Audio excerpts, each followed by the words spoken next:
Hey, Tommy from the Run Testers. In this video, we are going to be talking about carbon plate running shoes. So we're going to be discussing what the market is looking like in terms of carbon plate shoes at the moment and what we think is going to happen in the future when it comes to super shoes. This video was brought to you by our friends over at Sayski, and if you continue to watch the video, you will get an online code that you can use for 15% off Sayski online stores. So well worth watching the video to get through to that. Right, let's dive in and see what we all had to say about carbon plate shoes.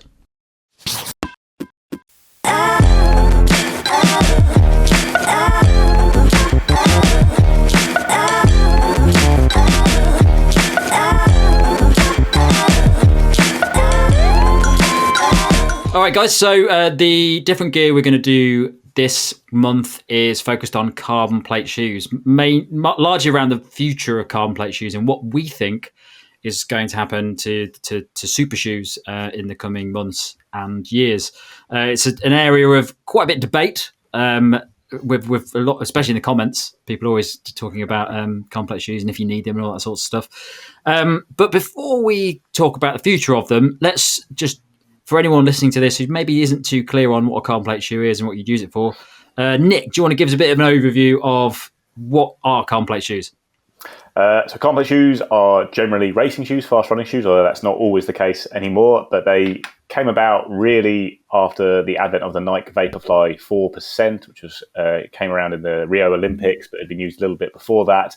And it's literally a carbon plate in a shoe, which acts as a lever, as a spring, but also stabilizes, in general, a soft stack of a very bouncy foam. That's the other key element of all carbon shoes, really, is the midsole foam, which is usually a very bouncy foam that without the carbon plate would be a bit sloppy and potentially not as quick. Something like the Nike Invincible has a super foam in it, but without a carbon plate, and is an easy day shoe rather than a racing shoe. So the combination of the foam and this carbon plate basically boosts your efficiency on the run. It doesn't make you faster, it makes you more efficient. So you're faster by virtue of being stronger and fresher at the end of races and being able to hold faster paces more efficiently. And they now have limits around them because they were proved so successful and world records started tumbling. You can only have a stack height of 40 millimeter in a race legal shoe, and you can only have one carbon plate in the midsole because brands are starting to experiment with putting a couple of plates in to get even more propulsion from the shoes. But yeah, so a race legal shoe, 40 millimeter stack height, one carbon plate, more efficient ride, faster times.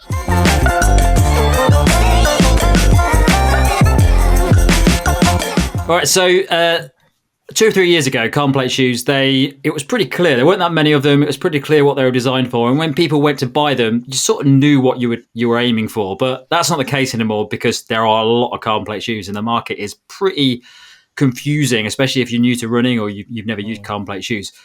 What would you say, Mike, what is the carbon plate shoe world looking like at the moment for people? I mean, it's busy. I think you would probably say, arguably, that pretty much every major brand has a carbon plate shoe in their collection, or most will have that, particularly on kind of a road kind of running point of view. But we're also seeing it in trail shoes as well. Hoka and the kind of North Face are putting carbon fiber plates in their shoes as well. So it's kind of branching out to a lot of different brands. We're seeing kind of smaller brands as well embracing the technology as well too. So it's well spread. It's obviously making that decision between, or looking at what carbon fiber shoe you should go for a little bit more challenging than when it was a few years ago, where there's probably only a few brands that were offering it in their shoes. Yeah, I'll say that I think the thing with carbon plate shoes is that back in I remember when the Vaporfly was out, and then that was sort of like the one carbon plate shoe that everyone knew about. And then Hoka released the Carbon X, and people all thought that was, they just went, oh, this is cheaper, so I'll buy that one because they're both carbon plate shoes. Very different type of shoe altogether. Now it's way more complicated because carbon plate shoes aren't really the same thing anymore.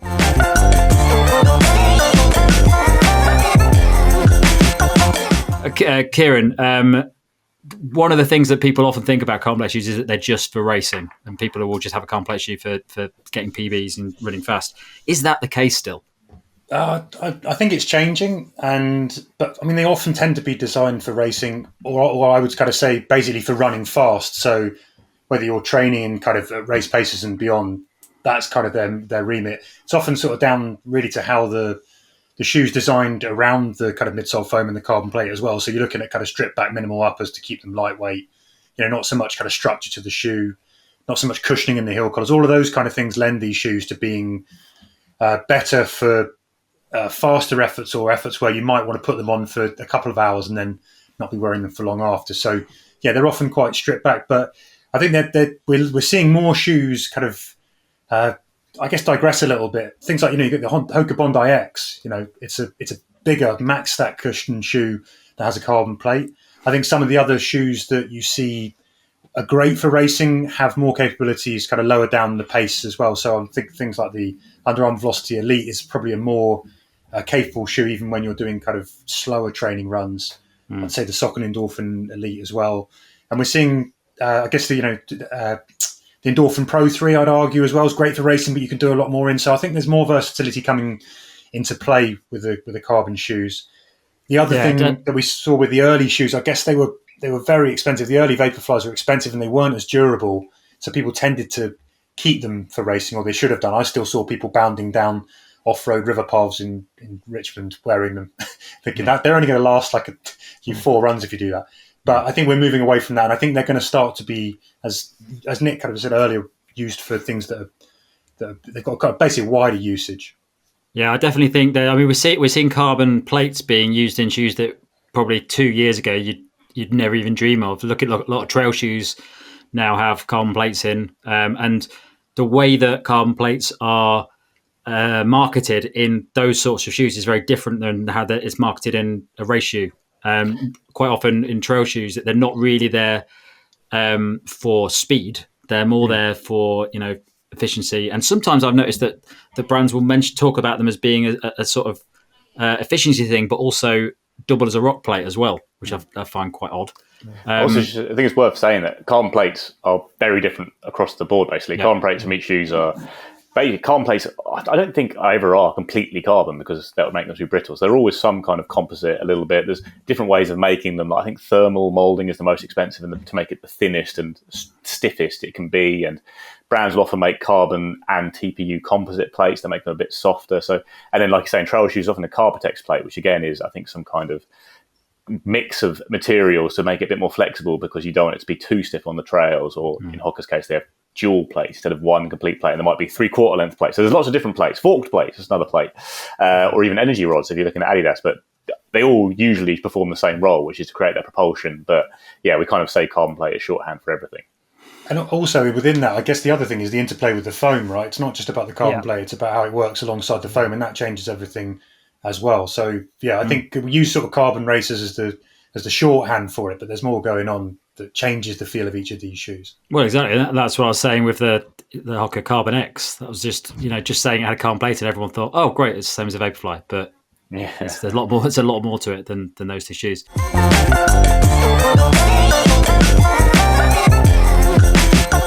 All right, well, let's jump into what we think is going to happen with carbon plate shoes in the future.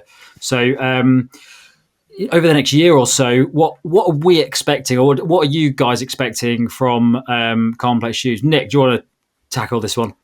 Sure, yeah. So it's a really interesting time for carbon shoes because they basically have hit a limit, because there is a literal limit set by World Athletics. So they want to make race legal shoes, and we're never going to see the jump we saw from whatever you were racing in beforehand, like the Adidas Boston, to the Nike Vaporfly 4%. So from there, they increased the stack. That was the easiest way to increase the performance of the shoe. They hit 40 millimeters as now a limit. And now you are into tweaking. Like I talked to Nike about this at events, saying, and they're very confident. There's loads we can still do. We can tweak the plate. We can tweak the foams. But we are talking tweaking. I think one of the potentially interesting areas came out from the Mizuno Wave Rebellion Pro this year, where they had that huge heel cutout, which allowed for some slightly playful interpretation of the rules, I'd say, in terms of stack heights, because the heel wasn't that high, and then there was a very big stack in the midfoot and things like that. So I think we're going to see more attempts like that to kind of engineer the midsole to try and create different rides. There's going to be a lot of talk about foams, and I think we're back to the point when everyone used to deliver race shoes with an insane amount of hype, saying this is the best shoe ever. Like the Adios was like 2% better than other shoes and things like that. And the Nike just changed everything a little bit, the Vaporfly, by really living up to all that hyperbole and exaggeration around the adverts. But I think we're probably now back to the stage where we're going to see a lot of very big claims that probably are only going to result in very minor improvements in performance. Like I think within the limit that's been set now, you can play with it. You can play with the midsole shape. You can start finding better and better foams, lighter foam for the same energy return. I don't know what you can actually do. I actually think the Vaporfly 3 is another interesting area where they might go, which is actually a bit of a regression in some ways, in that they made it, we've all seen, a little bit less durable than it used to be. And I think maybe brands are going, well, actually, we're going to start sacrificing things a bit more like outsoles to cram more foam in and things like that, because it's very hard now to improve on something when most brands have got great foams. They've all hit 40 millimeters, most of them. They've all got a well-designed carbon plate. How much can you do now about, breaking the race rules? Okay. Yeah, it feels like trying to find that extra margin, that little extra gain, I think is going to require, there's only so much you can do with a shoe without compromising it and making it inferior in other areas. So I think that's going to be a massive challenge for kind of all brands that are trying to, take the foundations of what we've already kind of achieved with carbon shoes and try to make them even a little bit better.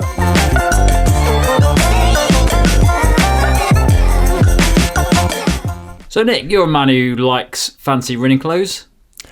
Certainly do. Love a bit of fancy running gear. Makes the run feel that little bit more special. Well, you'll be glad to know that this episode of the podcast is sponsored by Seiski. And for all the listeners and viewers of the podcast, they will get a discount code, which we will let them know about in a few seconds after we've spoken for a little bit.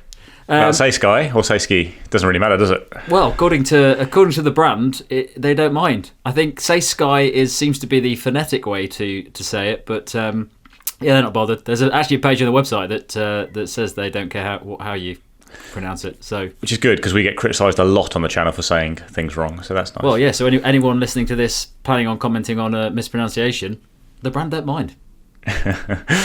So, how much do you know about Seiski, Nick? I know a lot about Seiski, Tom. I use a lot of their running gear, test a lot of their running gear. It's exciting stuff. It's good stuff. It comes out a lot of new different designs regularly throughout the year across a series of quite core pieces that I use quite a lot, especially the 2-in-1 shorts, which have a lot of storage, which I'm a big fan of. I've used those for most of my training runs, to be honest. Well, did you know that the CEO and co-founder Lars Pedersen started as a pro windsurfer before setting up the brand? I didn't know that. I will admit that. I'll hold my hands up on that there one. You go. So apparently the idea was that he wanted to take the sort of relaxed, fun style of windsurfing as a sport and take it into the running world. Lovely. Nice idea, isn't it? But that sort of follows on with one of the brand ethoses, which is focusing on what they call everyday heroes. So these are runners that aren't elite level runners, sub-elite level runners, and sort of ticking the boxes for everyone that wants to get into running, not just for people that want, the elite level kit. Although they do cover that as well. Well, yeah, I think it's across the brand. All the gear is very high performance stuff, but it is quite functional. Like I say with those shorts, it does carry a lot of gear, which you will need if you're not, being supported by someone carrying your phone and all your fueling for you. Yeah. Well, should we give the code out to the listeners? Yeah, we promised it, so we should. Promised it, yeah. So that code is TRT15, and that'll get you 50% off at Seiski stores globally. So don't worry about where you live, because you'll still be able to use that discount. Enjoy it. Enjoy the code, and enjoy pronouncing it any way you want. Yeah, go crazy.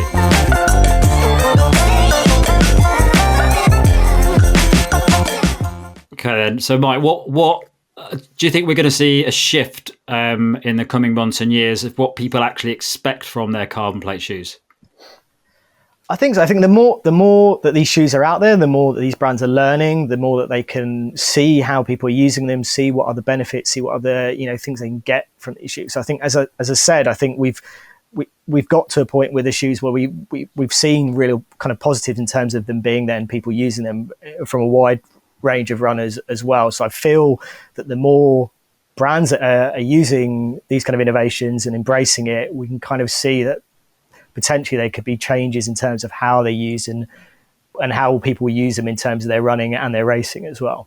Yeah, I think the biggest thing for me is, as you say, Nick, it's all about tweaking now. But I think when it comes to a lot of carbon plate shoes, the question of durability is getting asked more and more now. So I think what for me, it's going to be, the actual performance isn't going to change that much, but the ability for it to last longer than it actually does is going to be a big focus. If you imagine a Vaporfly that can handle 600 kilometers without losing any the squish. That's a big improvement on that shoe. And I would say counter to that though, but if you market to certain people who went to them and go, this shoe only lasts 100k, but it's a better performer, I think people would probably buy that. Yeah, well, I guess so. The other side of that is probably that you've got a lot of these shoes that are coming out, like the Saucony Endorphin Speed 3, which are very versatile shoes, but it's not the shoe itself isn't comparable with some of the top line super shoes. So maybe modifying those shoes to be even better when it comes to racing and having a true all rounder for race day might be where things would go. There's another challenge coming down the line as well, and it's probably not going to happen in the next kind of couple of years, but it's being thought about. But sustainability is going to be a huge change within these shoes. At some point, brands are going to have to find a way to make sustainable foams out of kind of bio-based materials that actually work. And I think there's Ortholite have come up with a foam called Circle, which is essentially it comes from plants. It can be returned to kind of compost at the end of it. Don't quite know whether or not it's actually going to live up to some of the foams that we've got now, but they are going to have to, whether they make the shoes more durable, or whether they find a way to bring good quality, sustainable materials into the shoe. I think they're going to have to do that. I mean, the carbon plate itself and the components of the carbon shoes make that a very even more complicated kind of puzzle to solve than other shoes as well, because you've got more components, and the carbon plate itself is a tricky one. But I do think that's going to have to, at some point, that's going to be something that these kind of shoes will have to wrestle with. And also, I think as runners, we're going to probably have to wrestle with it and with our own consciences as well.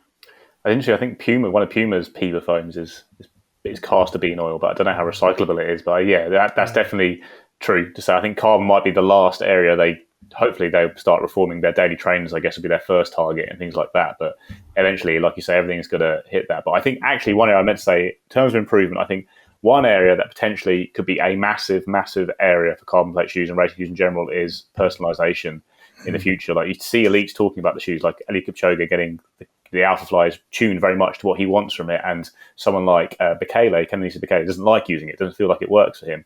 And elites get a lot of say about the shoe. I think brands have always been working on this, the idea of you can customize shoes. They always talk about 3D printing maybe helping with this, but basically a new system or something of determining what works for you best from a carbon shoe, what drops works best for you, what kind of rocker. And down the line, maybe we'll all start getting elite level personalization in our shoes to get the perfect racing shoe for someone like me, a very shuffly, heel striking, high cadence runner, compared to someone who's a big bounding, flowing runner. Asics, started this a little bit with the Edge and the Sky Plus, but doesn't really deliver the level of customization that's worked out. But I think that might be something that we see in the future.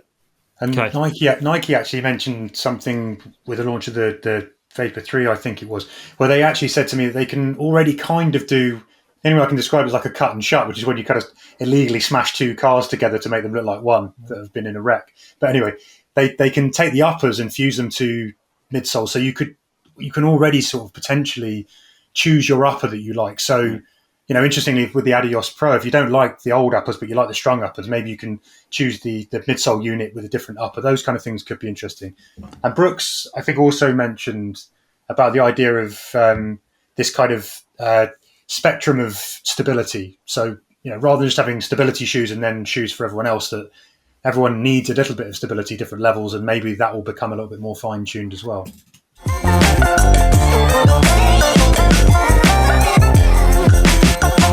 Cool. All right. Well, let's look at pricing and costs. So I think anybody listening to this podcast is probably aware that the price of shoes, and especially the higher tier shoes, especially the super shoes, is getting pretty high. I think shoes are getting expensive now, and it's quite rare to find a carbon plate shoe that is well priced. Or if you're looking for the top race shoes, you're looking at upwards of £200 at the moment. Do you think, Kieran, I'll shoot this one to you, do you think it's ever going to get to a point where carbon plate shoes have become so normalised that there are actually really good, cost-effective carbon plate shoes? Are there any at the moment?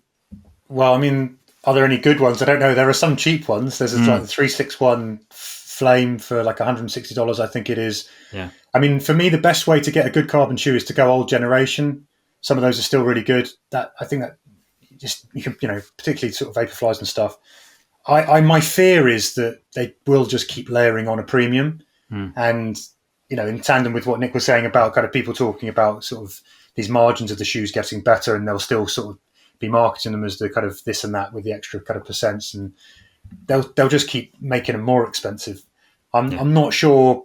Yeah, maybe one of the smaller brands will come in with a good shoe and say, actually, we'll do it at a budget. But I think if you look into the major brands, I think this is where this is their premium play. So I don't see them doing any knockdowns personally. But I think like, you've got. I think there are a couple. I think you look at the Asics Magic Speed, which I think is it's still expensive, but it's falling a little bit in terms of the price, in terms of the other kind of carbon plate shoes. Is that a carbon plate? Is that a carbon plate or a nylon plate?